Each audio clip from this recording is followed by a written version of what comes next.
You think AI is going to steal your job? Not if you steal it first. Firefly and the others can generate pixels, but only you can take those pixels and turn them into vectors using Illustrator's new and improved image trace. Alright, so here I am inside Illustrator with 4 different artboards. Just so as you know, that's why I have the artboards panel open over here on the right hand side of the screen.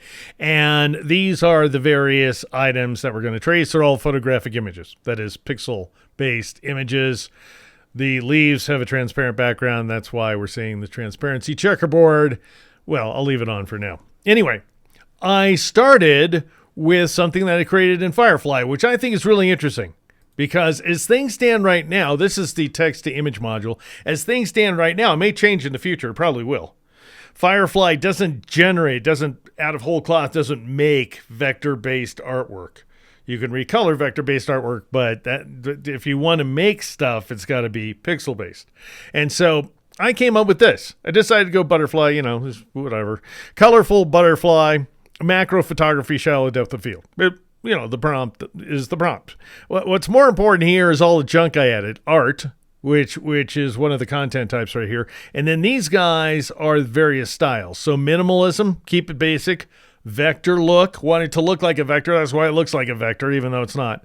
Flat colors, sure. And then bold lines. All right, so the idea here is don't just expect to take a photographic image, a full-blown photograph, continuous tone, and image trace it in Illustrator, because then it's going to look like a, traced photograph. So anyway, I'm not mocking you. I'm just saying, right? You got to think smart. Let's start with something that looks like it's going to work as a vector. And then I took it into Photoshop right here. And as you can see, I isolated the background. So notice I'll go ahead and shift click on this layer mask right there. So you can see there is the thing that Firefly generated. And it's low res, right? It's just a couple megapixels. And then I masked it. Now the mask, I don't want to dwell on it. Basically, use the magic wand tool. Got to say, tried object selection, tried a bunch of fancy stuff. Just out of the box, magic wand, tolerance of 32, anti-alias turned on, and so forth. Ended up working out really great. And then I've just got this solid color greenish background, just so that I can get rid of it if I want to, which I do. All right, so here I am back in Illustrator. I'm going to zoom in on this first artboard right here. Actually, I'll do it like this. And now I'll go ahead and click on that vector-based image in order to select it. And now notice I'm working in the horizontal control panel at the top of the screen. You might be working in the ginormous properties panel, totally up to you. But you will see a button that says image trace. And so you can take advantage of it. You also, and notice you'll have this little pop-up menu thing here. And it's got a bunch of, right now, there are a bunch of balloons, hot air balloons, of course, and they represent different presets. And so what's great is image trace nowadays is capable of selecting a preset automatically. So if you just click image trace, it's going to go for it. It's going to do its thing, and it will take a moment. We will see a few progress bars, but once you waited it out, you will see a traced image. And I can tell the difference by zooming in on it. Notice that we do have some vector-based outlines. Now, right now, they're being invented on the fly. If you want to take a look at what you got, then the thing to do is click on the little panel icon. That is, you'll see that in the properties panel as well. That'll bring up the image trace panel right here. And you can see that it went with the preset of logo. Well, what does that mean? Some of these are pretty obvious, right? We've got down here toward the bottom, we've got 16 colors, 6 colors, and 3 colors. Guess what? That's what they do. They go with that many colors. Low fidelity we'll come to in a minute. But right now, we got logo. And logo is special in that it sets the mode to limited color, which means that you're dialing in a specific color value right here. Let me twirl open info, because you need info open to make sense of what's going on inside this panel. And so check out colors, 30. Okay, so 30 colors is what it's specified by default. That's the top limit for limited colors. And then you can see we got a bunch of paths, 1,900 paths, and then more than 16,000 anchor points. All right, and those are all being invented on the fly. They'll change over time as you make different decisions. If you don't want to trace that green background, that's why I made it green after all, then you just turn on ignore color. And then you don't really click on this thing, at least not right now. What you do is you select the eyedropper, which becomes the active tool. Notice that none of the tools over here in the vertical toolbox are selected anymore. That becomes the active tool long enough for you to click and say, that's the color that I want to have go away. And notice that it got selected. All right, what I want to do real quick, and it's not a quick thing because every time you change a setting right here, you're going to get different results. That's why I'm going to turn off preview for a moment. Now, I'm not sure. I think we could still preview the info. We'll see. Limited color comes with some variations. Like you could go with the document library. So whatever you have in the swatches, it'll go with those colors. It'll limit itself to those colors if you're so inclined. Or you can even just say, like you can make a group and you could limit yourself to that group. You can experiment with that to your heart's content. Not nearly much easier to understand than full tone color. What the hell? Where did this term come from? Fulltone. You know, downtown Fulltone? Anyway, it's so dopey. It's just full color. How about get rid of the tone? Anyway, color 100. Is that 100 colors? No, it is not. Oh, I'm not going to see the info update until I turn on preview. No, it's not. That's 100%, by the way. It's no longer how many colors. And so if I turn on preview, because now I'm going to have to wait out the various progress bars. Real quick, if you're liking Illustrator's new and improved image tracing, you're going to love its new and improved object blending, which can blend between complex objects like never before. To learn more, go to my Patreon, which is patreon.com/geeknow. And now, back to my butterflies. At which point, we will see some kind of update. Now, it's not very good. Notice, the cursor. You don't have like kind of a, some twirling thing going on to indicate what's happening. Once the progress bars go away, you just have to wait it out and see if your cursor comes back. But notice, info will update. 32,583 colors. That's what 100 means. It means 100% of the colors that Illustrator deems appropriate for a full tone color image. For full color, in other words. And then if you take it down, if you take this value down, which is going to invoke more of those crazy previews, progress bars, that is. So I'm just going to have to wait it out. And then a moment later, you will see that color is 85%, by the way. Now, 85% of what did I just say? We had 37,000 colors, something like that. It was above 30,000 colors. 85% would put us, best case scenario, in the 20,000 plus color zone. Instead, we dropped down to 3,640. So this is not a linear percentage value right here.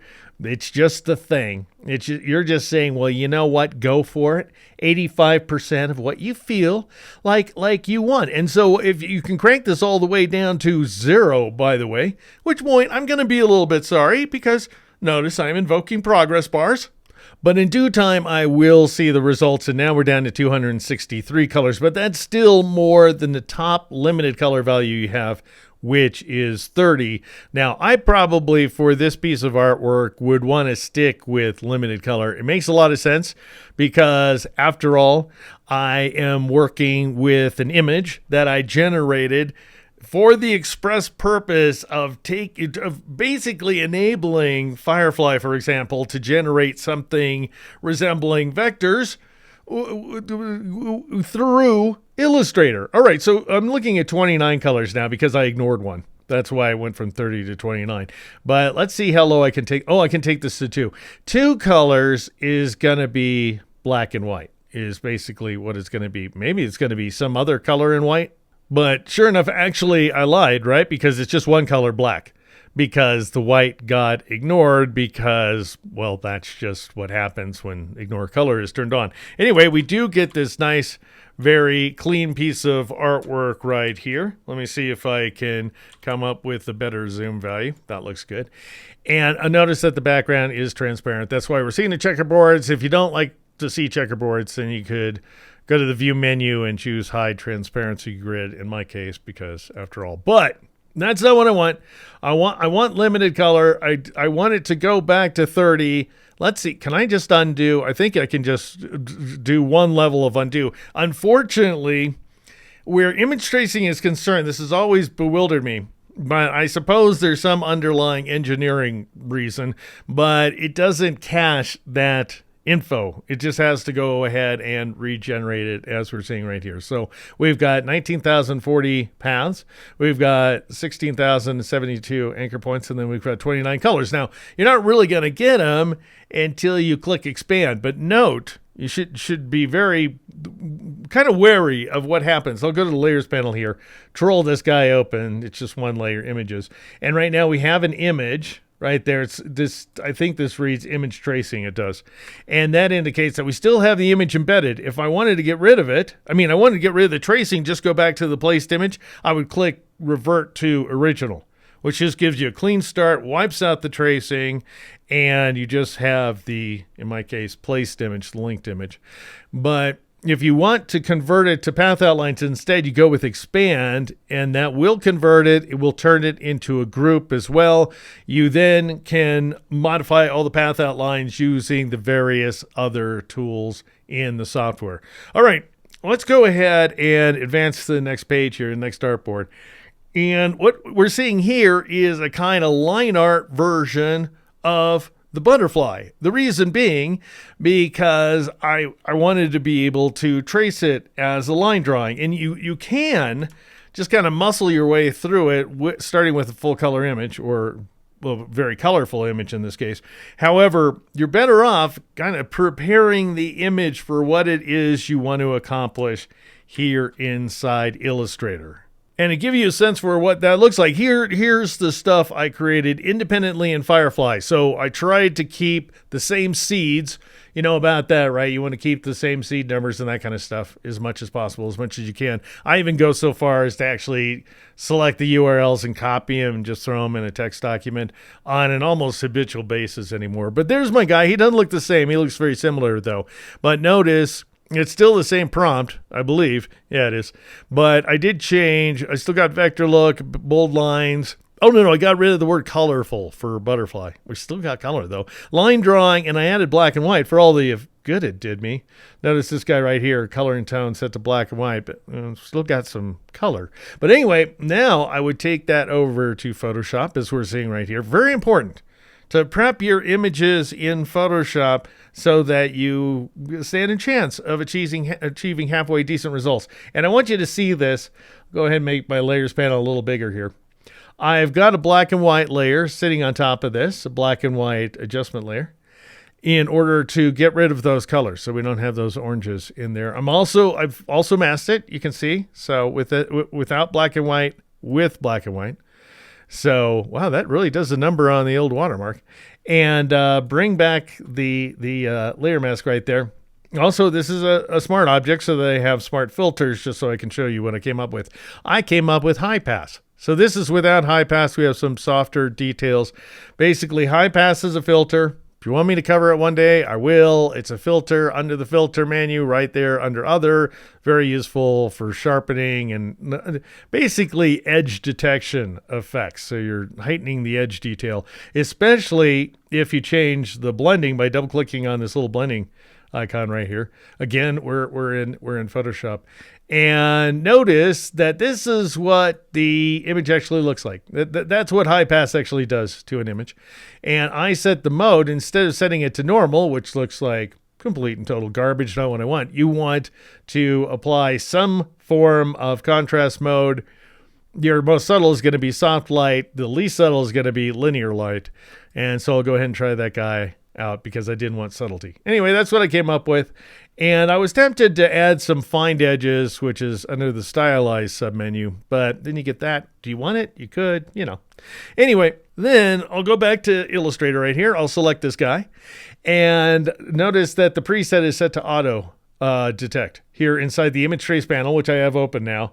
So in that case, you don't change this setting necessarily. What you do is you drop down here and click trace. If you want to invoke a trace, of course, notice how fast that happened. That's because the mode is now black and white. which I didn't show you, but you know the difference between grayscale and black and white. And so it's black on white, and ignore color is set to white, which should mean if I bring back my transparency grid, yep, sure enough, we're seeing through to that transparent background. It's a little distracting, so I'll turn it back off. Just want to see the white. Now, at this point, you have still more options available to you. I'm going to be reviewing more and more options here, but one of them is fills versus strokes.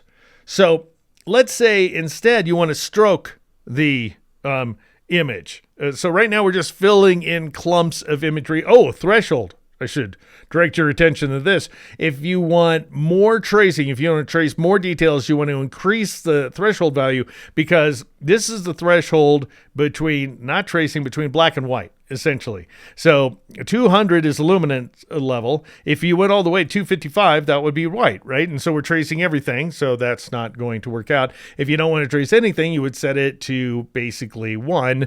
Well, traces very, very little, as you can see here, because the threshold is so low. So anything that is a luminance level of 1 gets traced, and anything that's higher than 1, 2 through 255, doesn't get traced.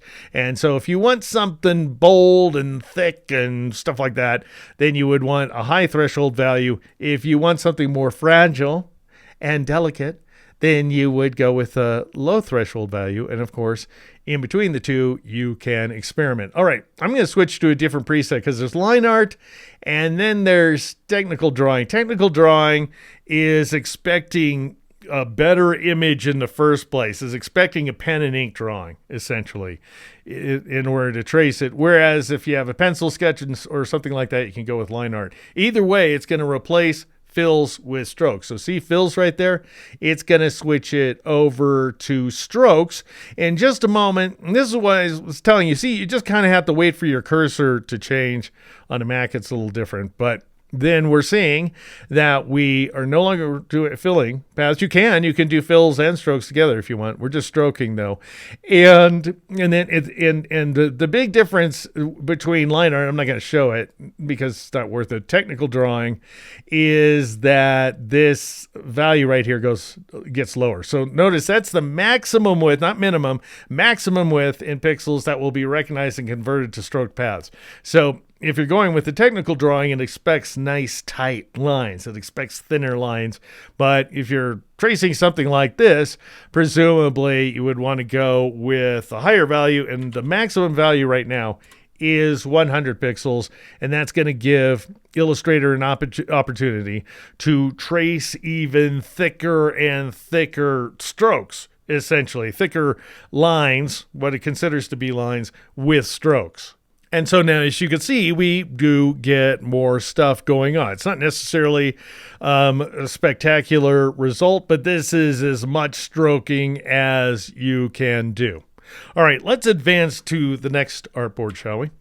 Which is this guy right here. So these are some leaves that my wife collected, and some cottonwood leaves over here on the right and ash leaves on the left.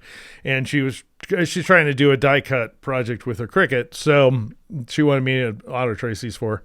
And auto tracing is better than manual tracing. It's not better quality. It's a heck of a time saver. Pardon me for my cursing. And so what I'm going to do is click trace, and auto detect once again is turned on. So I'll just click trace, and it's gonna bicker at me. It's going to say this is one of the worst of Adobe's alert messages because it's very misleading. Tracing may proceed slowly with this large image. Oh, is that right? It's going to proceed more slowly than me hand tracing it? I don't think so. So I guess it's okay if it's a little slow. Would you like to continue? Of course I would. Now, to reduce the image size, rasterize to a lower resolution using object rasterize. Well, that's a great tip. That is, if you want really horrible results. If you want a lower resolution image, lower resolution input, lower resolution, junky output, basically. So no, just ignore it. Do not show again. I'm not going to do that because, I want these things to continue to appear. But no, I'm sorry. Did that seem really super slow to you? No, that just happened. That was real time. We didn't edit that. That's for reals. And so I don't want those few colors, however. So I'm going to go with photo, which is basically like it's a photograph, and we're going to trace as many lines as humanly possible. Right now, notice paths 63, anchor point 1700, colors 1. I just want you to see that real fast before they get replaced with something different, such as 11,112 colors. That's a lot more colors. And, 177,000, almost 8,000 anchor points and 20,000 paths. But notice, if you zoom in, we get some nice results. Now, this is auto tracing for you. It's not going to be, it's not going to be what the choices a human being would make in order to trace these various leaves. If you want a human being to trace the leaves, then by all means, trace the leaves, get out the pen tool and get to work. But notice color here is set to 85. I don't want you to see 11,012. I know a lot of people don't love math, but this is simple. This isn't math. This is arithmetic. You take, right? It's 85%. This is a percentage value, by the way. The tooltip would tell you. So you take 11,112 and you divide it by 0.85. Would take you up to 13,000 colors. Well, let's see what actually happens. And now it's done tracing, by the way. All the progress bars have gone away, but you do have to wait for your cursor to reappear, to appear as the proper tool, whatever the selected tool is. But more to the point, you could just watch the info. So keep this guy open. You'll know what's going on. 37,423. We had 11,000 before. Now we have 37,000. That's more than 3 times as many colors. So this percentage value right here is not linear. That's just something to know. And we have 70,000 paths. We've got all this fun stuff going on. Should we check out advanced? Let's do. Oh, actually, ignore color. Ignore color is not going to really work in this context. And that's because notice it's a fountain of, notice we have some shadows. So the shadows are going upward. My wife had thrown these leaves on his canner. And, obviously it didn't really, we didn't tidy them up or anything. We just, the leaves came as they were. But that means we have a kind of fountain of gray going from very light down here at the bottom to darker up here at the top. So I can't turn on ignore color because ignore color wants to find a single color. That's it. So once a flat color, that is not what I gave it right here. So better yet, let's advance to the next artboard, the final artboard, and I want you to see something right here. I went ahead and separated the leaves. Okay, so here I am in Photoshop. Once again, it's a good idea to prepare your images in advance, and I isolated the leaves by creating a layer mask right here. Notice it. These are the leaves against the sort of whitish background, and these are the masked leaves. Problem is they're kind of overlapping each other. So I exported this as a PNG file so that I could maintain the transparency. But then I opened the PNG file in Photoshop and I separated the leaves. Did you see that?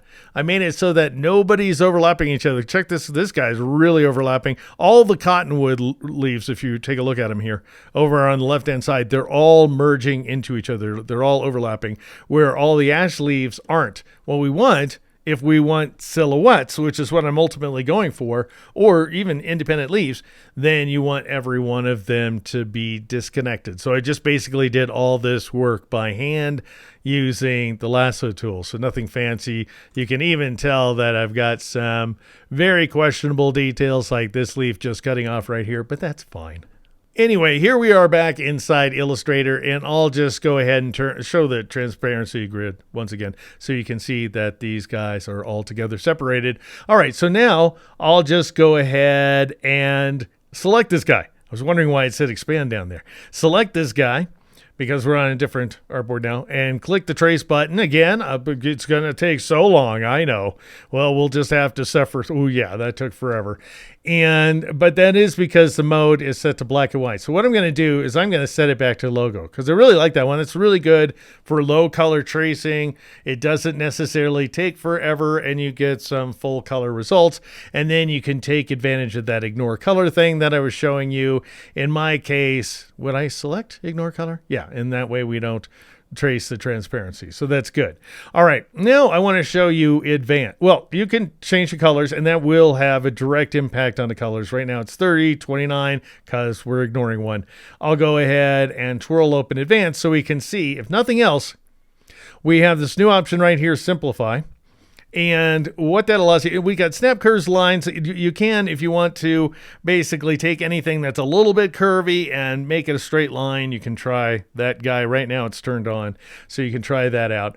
Notice that method here is set to abutting or cutout. It has two different names so that we're not creating paths on top of paths. If I select overlapping, we're not going to be able to ignore a color anymore. I don't think, is it going to ignore transparency? I'm not sure if it does. It definitely doesn't ignore anything that's opaque.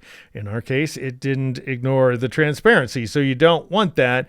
You can try it, but that's mostly if once you expand, then you're going to have a big path in the background that you're going to have to delete or do something with. Anyway, I'm going to undo that, which is a simple matter of pressing Control-Z, Command-C on the Mac, but it also invokes a whole bunch of progress bars. Anyway, now notice that we've got the results we want with ignore color. We also have the simplify option. That wasn't there a moment ago. So you can turn on simplify in order to simplify the paths. But before I do so, we should see how many paths we have. 4,100 paths. We've got 47,000 anchor points. 29 colors, that's going to stay the same. But as soon as I turn on simplify, it is going to have to rerun the whole shebang there. So you're going to see a bunch of progress bars. But notice right there, anchor points is set to 90% as by default. The number of anchor points just dropped like crazy to less than half. So 31,000 now. If you take that back up to 100, they're going to come back up to 100%, that is. And so now it's up to you how much simplification you want to apply every single time you do so. That's going to update the preview, assuming that this preview guy here is turned on. Anyway, we also have, I'm not going to really go through these that much, but these are the old controls we've had for a while. If you've got noise in your image, how big's the noise? So if you set it to 25 pixels, as by default in this case, then anything, if it's a 25 pixel chunk, it's going to get ignored. 5 by 5, it's going to get ignored. Whereas if you don't have any noise and you want to just trace the heck out of everything, then you want to crank that down. Corners to smooth point ratio right there. You can experiment with that one. And then we've got paths. Do you want a lot of paths or do you want fewer paths? By default, it's set to 50%. So right down the center. And this is just going to be a matter of what kind of results you end up getting, how good of results. And so let's say what I want to do, though, I really want silhouettes. So I don't need to set it to sketch. I can just go up here and say black and white. And the white is going to get ignored because ignore color is set to, basically the transparent stuff is getting ignored. And now let me see if I turn simplify off, if we end up maintaining some of those stems. That would be the threshold, wouldn't it? So I'm going to crank threshold up. Yep, now I get my stems back. Did you see that? So if I crank threshold down too far, I'm going to start losing my stems. Oh, and the interior of the leaves as well. That could be cool. That's not what I want. So I'll go ahead and crank this value back up to 200. Looks like it's going to work out pretty good. And then if I want to make sure that I get the most accurate results possible, I would turn simplify off. I would crank up the paths value. I might take the noise value down because there really isn't any noise because I masked everything away in the background. And that way I'm going to keep some really good stuff. And then you can play with the corners value. What I'm going to do is twirl close to advance. And probably before you expand, you might want to copy and paste in front and then turn off the original, that number, so that you maintain this very special tracing object so you can come back and make modifications to it later. In fact, actually, you know what I'm going to do? I'm going to, this is radical that is, I'm going to create a new layer by Alt or Option clicking on that little guy right there, and I'll just call this, well, actually, I'll call it silhouettes because that's what it's going to be. And then I'll click OK, and I'll go ahead and take, I created a sublayer. Oh, I hate sublayers. I want a real layer. And I'll take this guy and make a duplicate of it. That represents that blue square right there, represents the selection. So I'll Alt or Option drag it. Notice next to my cursor, I have a little plus sign. So I created a copy of it. So the original will be unharmed. And now I'll just turn off the images layer so that I'm just looking at silhouettes, and I'll expand it. like so. And you can see that we have a ton of anchor points, but that's fine. That means that I'm going to have really super wonderful, accurate results. Now, notice up here in the top left, in the far left side of the horizontal control panel up here at the top of the screen, you would see this in the properties panel as well. You'll see the word group because it is a group. You don't want a group. I don't want a group. I want to be able to pick these apart and stuff. So I'll choose ungroup, Control Shift or Command Shift G. And then that's going to leave me with a bunch of kind of garbage. Notice if I twirl open this layer, I've just got tons of paths. And it doesn't really look like I have that many paths, right? So I'll hide the image trace panel and I'll just basically shift click on the actual leaves. Shift click this guy, this guy, this guy, this guy. I'm turning the leaves off so that if there's any junk, any tiny micro paths that are just sitting around, they'll remain selected. Notice that.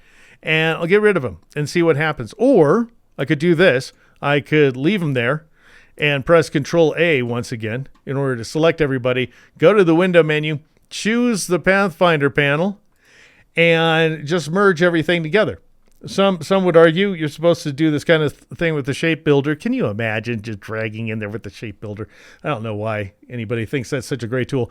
It's pretty cool, but Unite in the Pathfinder is really actually the real deal. It's awesome. That's going to give you, by the way, that just fused all that junk together. That's going to give you another group. So anything that's not on top of each other is going to be grouped.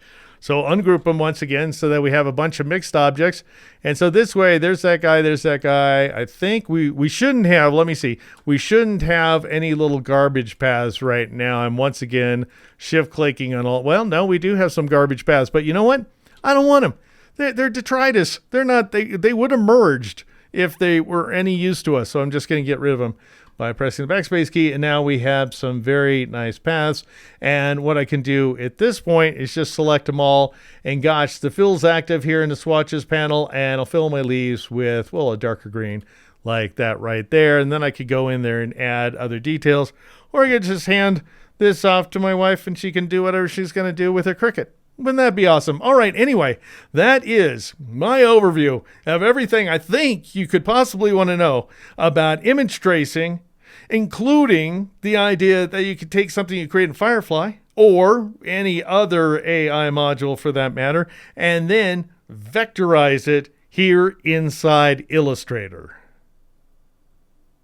Thank you so much for watching. Feel free to like, subscribe, and turn on notifications. And don't forget my take on Illustrator's new and improved object blending at patreon.com/DeekNow. And then go to Deek.com and sign up for my newsletter. I'm Deek McClellan. This is Deek Now.